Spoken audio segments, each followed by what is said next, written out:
की वजह से अमेरिका ने बहुत आसानी से पकड़ के ट्रंप उसे अमेरिका लेकर चला गया। वेनेजुएला के पास दुनिया के सबसे बड़ा ऑयल रिजर्व है, इतना ज्यादा कि सऊदी अरेबिया से भी 303 बिलियन बैरल्स।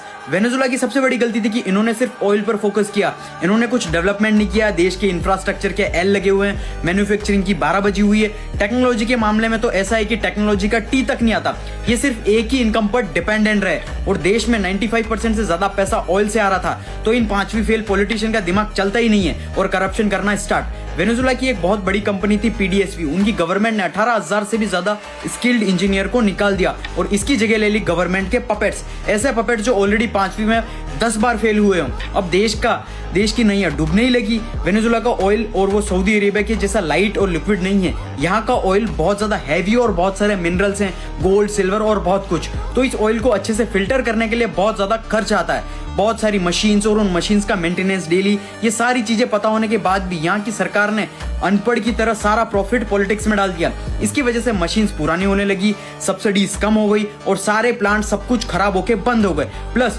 और सुनो, इस अनपढ़ गवर्नमेंट ने पूरी इकोनॉमी को बर्बाद कर दिया और उसको बचाने के लिए इस अनपढ़ गवर्नमेंट ने एक्स्ट्रा नोट्स प्रिंट कर दिए और जिसकी वजह से इन्फ्लेशन 10 लाख % तक बढ़ गया। मतलब सोचो, 5 रुपए का बिस्कुट लेने जा रहे हो तुम 1 करोड़ रुपए बैग में भर के। और इस सिचुएशन से सबसे बड़ा फायदा हुआ चाइना को, क्योंकि चाइना को मिल रही थी चीप सस्ती एनर्जी। लेकिन ये देखकर अमेरिका का दिमाग खराब हो गया, क्योंकि ये सब उसके घर के पीछे चल रहा था। क्योंकि चाइना को ज्यादा एनर्जी मिल रही थी, मतलब ज्यादा डेवलपमेंट एआई टेक्नोलॉजी के अंदर। 2017 के बाद अमेरिका ने वेनेजुएला पर सेंसेशंस लगाने शुरू कर दिए थे और वेनेजुएला ने अमेरिका के साथ वादा भी किया कि वो उसको चाइना से ज्यादा एनर्जी देंगे। लेकिन वेनेजुएला के पास इतना ज्यादा oil, gas, gold, iron, fresh water, batteries, metal, सब कुछ इतना ज्यादा है कि फिर अमेरिका ने सोचा इतना कमजोर तो देश है, इसे हम ही कंट्रोल कर लेते हैं। और यहाँ का लीडर है चूहा शेर के सामने चिल्लाता है कि बुंड में दम है तो लड़ने आओ। फिर क्या हुआ, रातों रात चाचा को उठा के ले गए। अब क्या हुआ, इससे चाइना का डेवलपमेंट स्लो हो गया, क्योंकि एनर्जी उसे बहुत ज्यादा महंगी मिलेगी